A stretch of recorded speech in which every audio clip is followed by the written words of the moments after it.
Hai, bertemu kembali dengan saya, Ida Apriliana, tutorial online untuk mata kuliah Proses dan Pengembangan Bisnis. Apa kabar para mahasiswa UT yang saya banggakan? Semoga kalian selalu dalam lindungan Yang Maha Kuasa dan selalu dalam kondisi sehat. Tak terasa, kita sudah sampai sesi ketujuh. Dan tak bosan saya mengingatkan Anda untuk mengirimkan diskusi sesi sebelumnya dan tugas 2. Jangan terlambat ya untuk mengirimkannya karena saya akan menilai bagi mahasiswa yang tepat waktu saja. Pada sesi ketujuh ini kita akan mempelajari tentang gambaran umum perusahaan, di mana ada beberapa yang harus kita ketahui dari beberapa gambaran umum perusahaan. Yang pertama, kita bisa lihat di modul pada halaman 322 hingga 341. Yang pertama, gambaran singkat perusahaan, di mana di dalamnya terdapat visi misi perusahaan, kemudian ada model bisnis perusahaan, dan ada ringkasan strategi perusahaan, bentuk legal organisasi dan kepemilikan dari perusahaan tersebut, dan tentunya harus ada struktur organisasi dari perusahaan. Kemudian bagian 2 dari gambaran umum perusahaan adalah produk atau barang dan jasa yang dihasilkan dari perusahaan tersebut. Ada beberapa hal yang harus dipertimbangkan pada saat kita akan menetapkan produk atau barang ataupun jasa yang akan dihasilkan.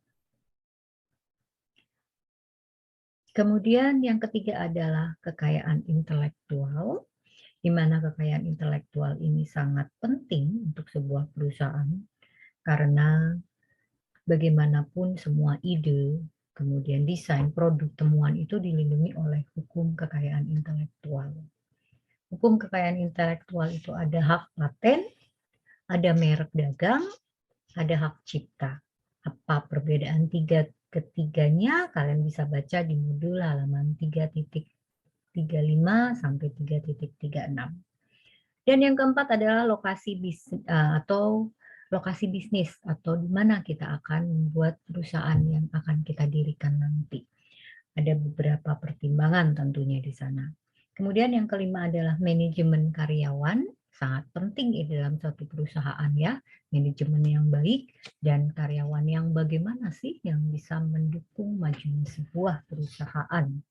Kemudian selanjutnya yang keenam adalah akuntansi dan hukum.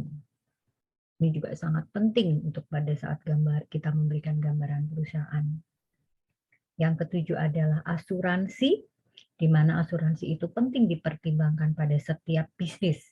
Tujuan asuransi adalah melindungi perusahaan tetap terhadap klaim umum dan risiko yang serius. Karena apapun perusahaannya, kita akan menemui risiko di depannya. Dan yang terakhir, atau yang kedelapan, adalah keamanan. Sepertiga penyebab kegagalan usaha kecil adalah ketidakjujuran. Jadi keamanan tidak hanya meliputi pencarian yang dilakukan karyawan dan atau pelanggan ataupun atas pasokan kantor dan sebagainya. Karena banyak lagi yang faktor keamanan ini yang menjadi faktor penting bagi sebuah perusahaan. Silakan pelajari bab ini dan lakukan diskusi di sesi 7 ini. Jangan lupa untuk lihat due date tanggalnya, jangan sampai terlambat. Selamat belajar, semoga sukses.